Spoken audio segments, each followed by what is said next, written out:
Hey everyone, welcome back to WizardingAlice. My name is Alice. Today I am continuing my Harry Potter reaction series, but we are now moving on to Fantastic Beasts.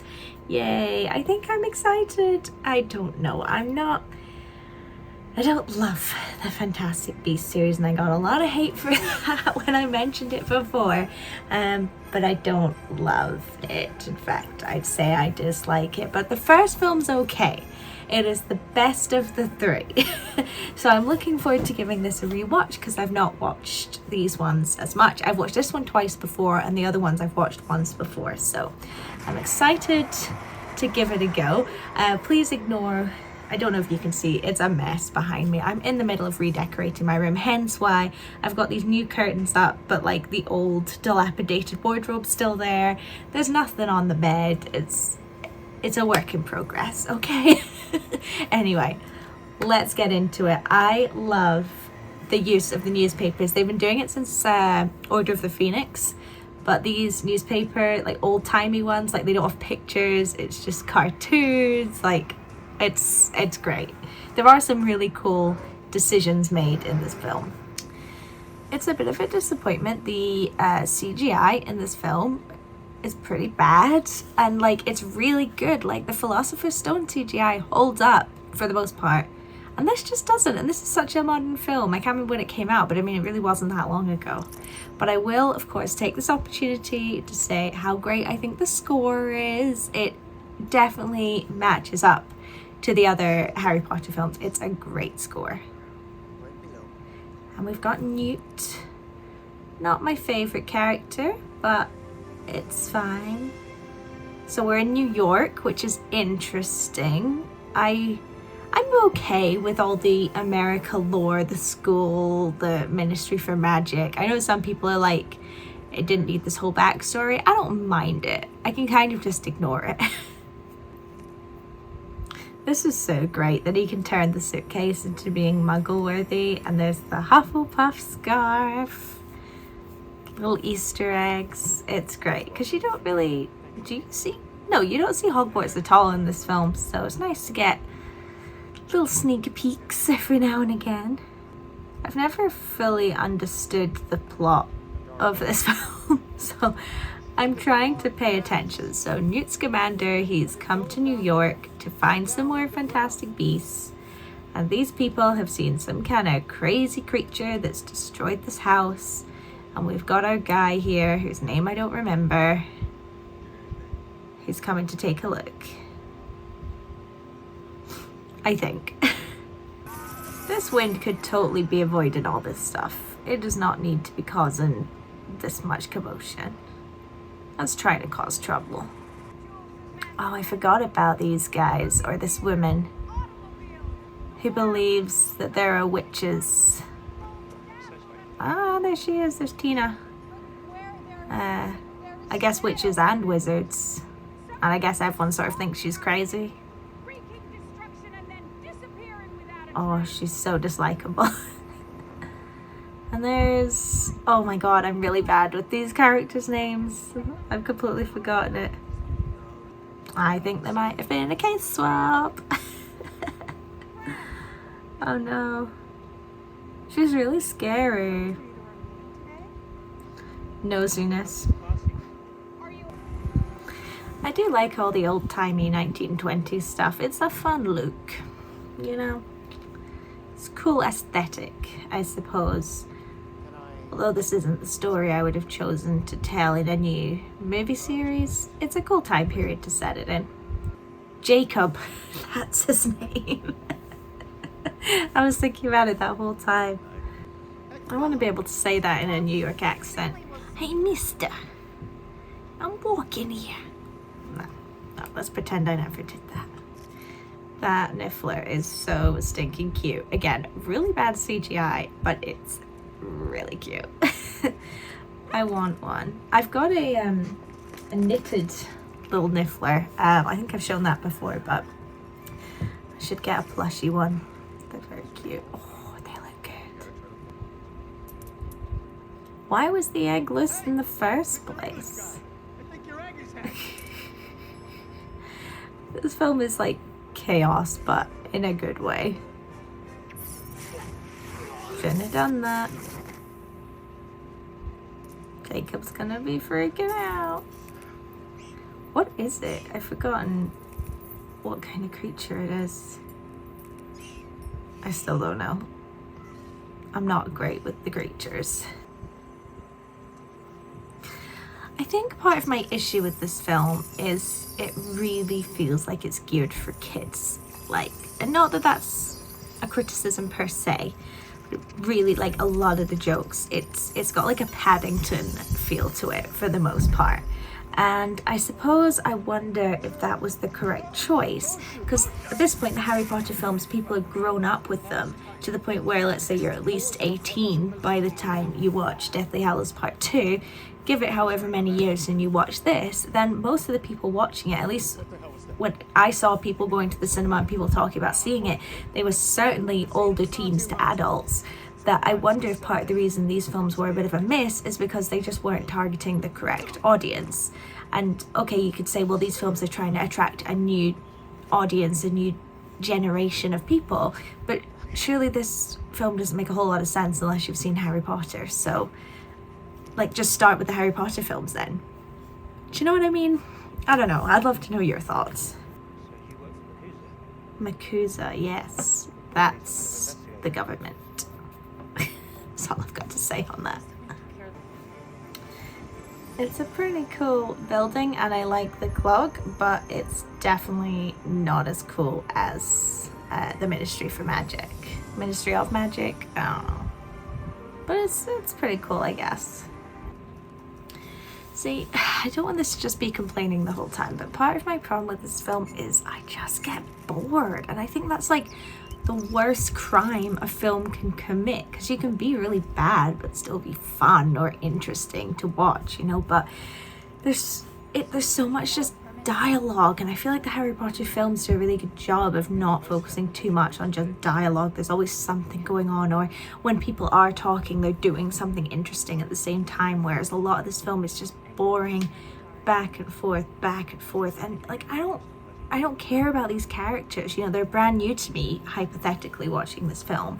So I don't care to just see them have a conversation, you know. I don't know if I'm making any sense, but I'm not gripped by this film. There was a suitcase swap. I mean, they were gonna have to go and find Jacob anyway, right, to erase his memory. So I suppose it doesn't really matter. That thing is so gross. Ew, I hate it. Oh my god, this film causes me so much stress. Oh, so this is where the Second Salemers live, which is a great name, by the way. It's Second Salem. Love it. I love all the Mina Lima little paper decor things they've done. Mina Lima never miss. And that like logo of the snapping wand. This is great. Even though the scenes are really boring. So it's like a church orphanage that she takes in orphans and kind of indoctrinates them into this like anti-witch doctrine and makes them sell it. And I guess Credence is one of the older children. I'm assuming. I don't remember all too much. By the way, I'm not going to be discussing Ezra Miller and his misdeeds. Let's just leave that out of this. Jonine's gonna watch the movie. Give her opinions. Jolene? I don't know what house Jolene is in, but it sure ain't Ravenclaw. I think you're a Hufflepuff. You're all about friendly and honesty and loyalty. You're very loyal. Yes, you are. You're very loyal. Oh, what a cutie pie. She's not a big fan of films. She doesn't really pay much attention to like what's on the TV. You know, some dogs are like enthralled if there's another dog on the TV. She's not really like that. Poor Jacob, he really gets the brunt of it this film. Its reaction to that, like, what the hell? It's background acting that normally like really makes me giggle. People just reacting to stuff. Love it. He's definitely the best part of these Fantastic Beasts films, for sure. Are you panting? Are you panting? Not too exciting for you. Guys, I'm back. It is a different day. I very rarely have time in a day nowadays to watch a full film, so I'm having to film this in parts. So just so you know, sort of to keep sort of going over it, that if I look different in different parts, that's why. But I have to admit, I've struggled to come back to this. Unlike the other Harry Potter films where I've been quite motivated to film the next part when I have time, this one I've been putting off. And again, I think it's that je ne sais quoi of the Fantastic Beasts series that I'm just a bit like bleh about watching them. Here's Queenie. Liked her in the first film the first time I watched the first film. As I've watched the series and rewatched this film, less so, unfortunately. Yeah, I find her kind of annoying. I'm gonna try not to be a Debbie Downer this whole time, but I've got to say what I'm thinking. Is this even coming out my headphones? Yes, it is. Yes. So if I've got this right, Graves wants to find who the, I can't remember what they're called, but basically the smoke monster is, because they think it's a child that is like holding in their magical ability, and he's basically hired Credence, is that his name? to look for them.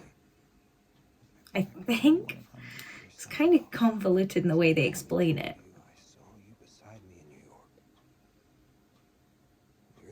Yeah, in exchange for him being able to join the magical world. But if I'm right in thinking, he is the child. That is him, the smoke monster. And Credence maybe doesn't know it.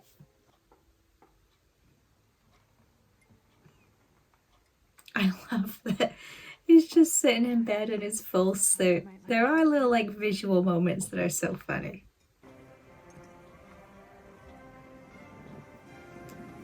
I mean, is this not the coolest thing you've ever seen? This is pretty good. It's a Thunderbird. I know that one. Oh, also this bit of music. I'm obsessed with it. I don't know how well it's going to come through, but watch this scene and you'll see. The CGI is so bad, like his hand is not even touching that bird. That's what they're called, obscurus. Got there in the end. Oh my god, all these scenes with Credence are so boring. Am I the only one who feels this way? Every time I see this one of these scenes, I'm like, ugh. That would scare the bejesus out of me. Skating on thin ice, already a no-go. A freaking creature underneath it, I'm out. I am out. Do you think Newt Scamander is supposed to be autism coded? Or do you think that's just sort of an accident? I say that as an autiste myself. It just seems like maybe that's the way they were going. I don't know. Give me your thoughts. He's pretty lucky that in the entirety of New York City he found that Niffler. What a lucky shot. Now this is my biggest nightmare. Escaped lion, tiger. No. Did I ever tell you guys about the time I came face to face with a wild lynx? So I was going on my walk in the wilderness of Scotland, and I saw this. At first I was like, oh, it's just a cat. Cat looked at me and I looked at it. I was like, mm-mm. And then I looked at it properly. I was like, that cat is huge. Like, it wasn't like, if you don't know lynxes, they're fairly small, big cats. But I looked at it, I was like, that is not a cat. That is huge. But I was like, we don't have wild cats or, you know, anything like big cats in Scotland. So I was like, I must be imagining things. So kept going on my walk, but I kind of kept looking behind me just to make sure it wasn't like following me or anything, which it wasn't. So I was like, must trick of the eye, something like that. Must be a cat. I'll get to this in a minute. Anyway, I went back home after my walk and I was like, it looked like a lynx. Everyone was like, that's crazy, there's no lynxes here. Anyway, lynx spotted not that far away. A couple of days later, confirmed lynx. So I think I saw the lynx. And they can attack as far as I'm aware, so got very lucky there.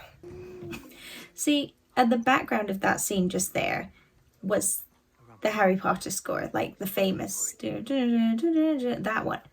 Why?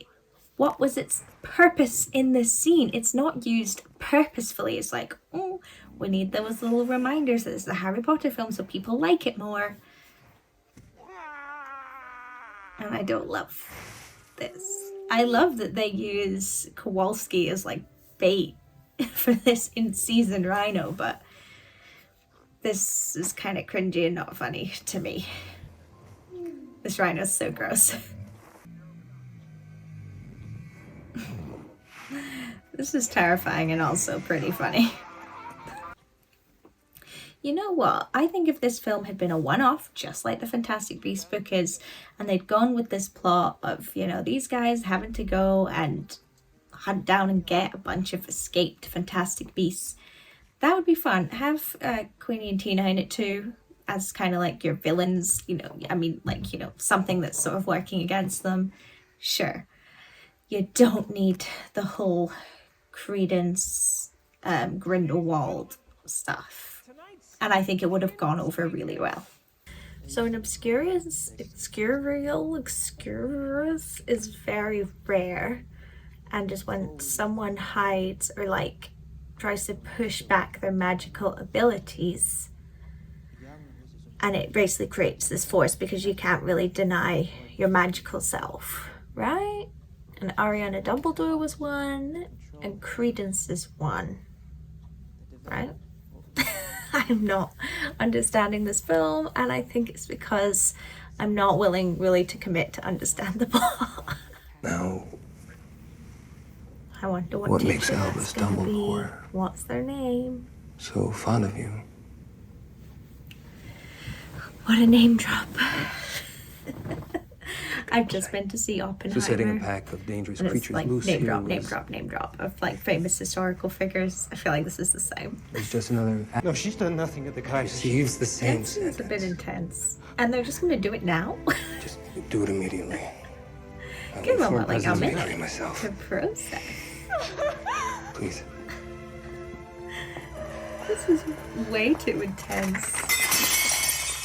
Jesus. Oh, she knows it's gonna happen.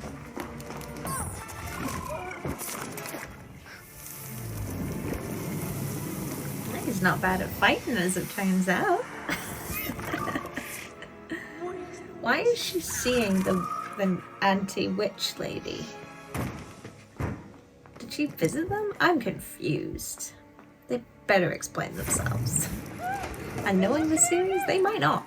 Don't panic. On a totally unrelated note, I've just finished Heartstopper Season 2. I literally just finished it. Love to know your thoughts. I love that show so much. It's such a cozy little show. I wish it was longer each season. It was like 8 episodes. I literally got to episode 8. I figured there were 10. So disappointed. It just ended. Alright, what's this he's given them? So yeah, he's tasked Credence with trying to find this Obscurus child. Why him? I don't know. And says, if you find him, I'll be able to like free you from this orphanage you're living in. But he is the Obscurus and maybe doesn't realize. I'm not sure. Wizards. Forever. But I still don't know what this necklace is all about. Oh, I forgot about this like speakeasy that's like ripped straight out of Star Wars. Completely forgotten about that. This is so dumb. Arrested half of the people in here. You can tell me to mind my own business, but I saw something in that death potion back there. I saw you hugging that second Salem boy. His name's Credence. So she knows him. His mother beats him. She beats all those kids she's adopted. What's this got to do with anything? The most. She was in the matter Oh, with and that. that's why she lost her job. That's how I lost my job.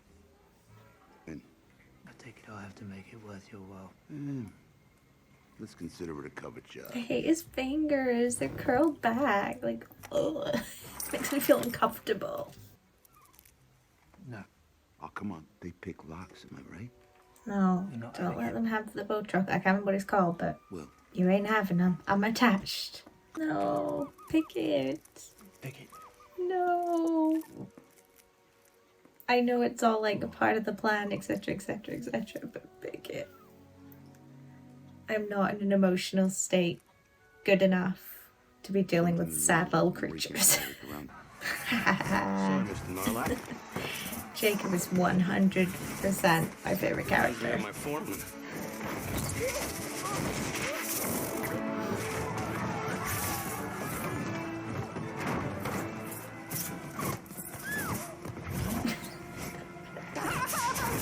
Okay, I'm getting into it now. We're well over halfway. Finally getting into it. But then they like cut the momentum with these scenes. What is happening? Is Credence doing this? Or is the little girl doing this? Because the whole time they've made it seem like the little girl is the Obscurial, but I figured that was a bluff. Oh my gosh. Far too loud. Far too loud. Oh. I'm toing and froing in this film. I'm getting whiplash. Oh dear. I love whatever these creatures are called. I've forgotten. Demiguise.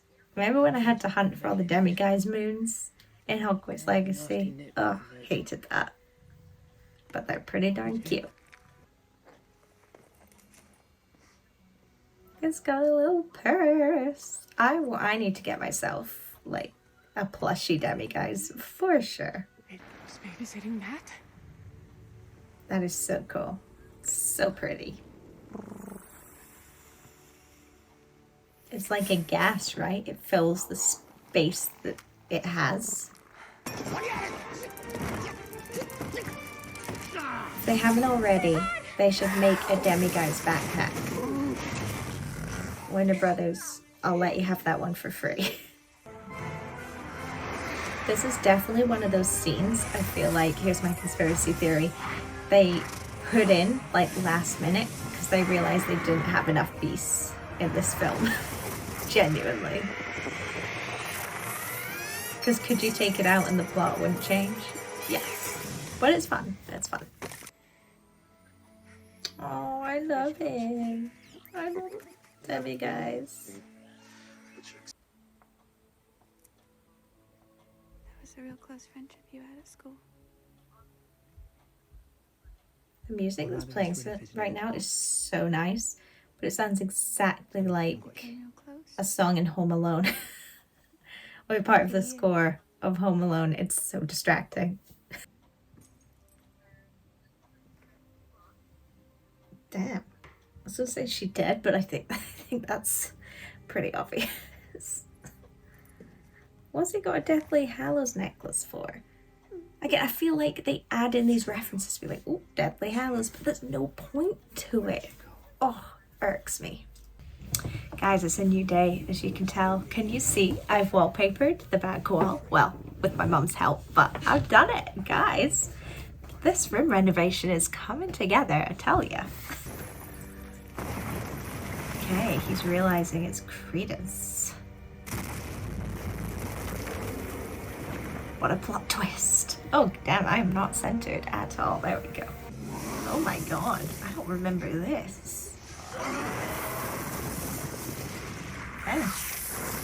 Well, that's him gone. What's his goal, though? His original goal was to join the Wizarding community, and he now knows that Mr. Grave's not going to do that for him, right? Fair enough. But what's he heading off to do now?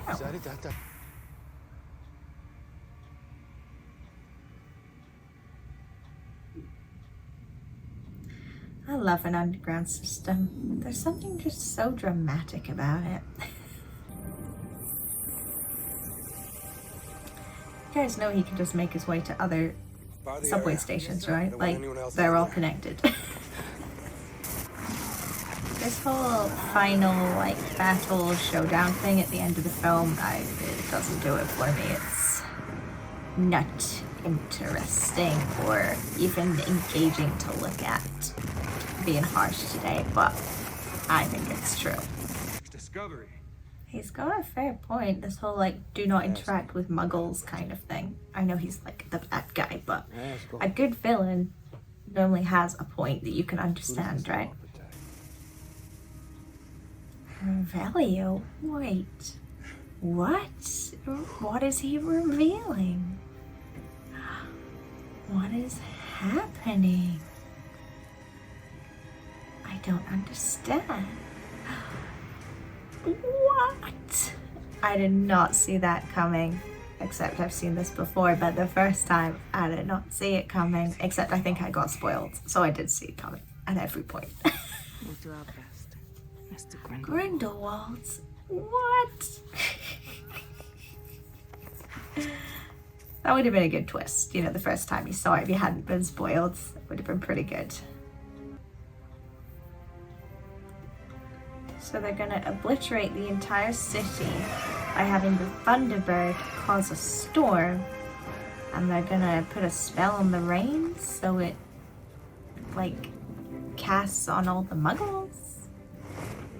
I think? Something like that. So they forget the whole experience ever happened. I was intending.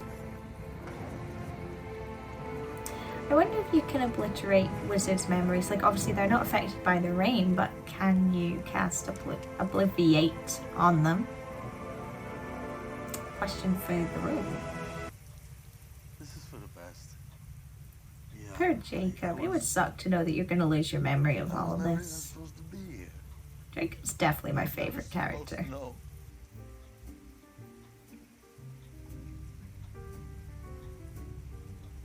I love this bit of music too.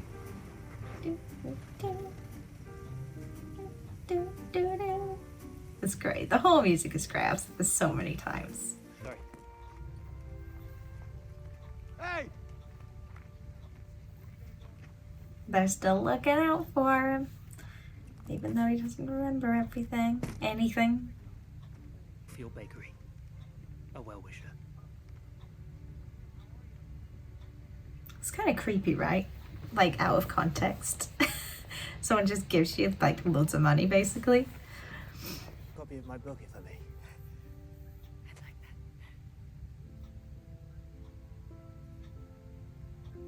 that. They're teasing a romance. Not usually that bothered with the romance subplots. But sure, have at it. Some people enjoy them. I love the details of this bakery that Jacob makes. Like, all the baked items are after, like, the creatures that they've experienced. I don't know, I'm like mansplaining this to you, but I just think it's so cool. I wish they would sell these like them. That's awesome. They're so cool.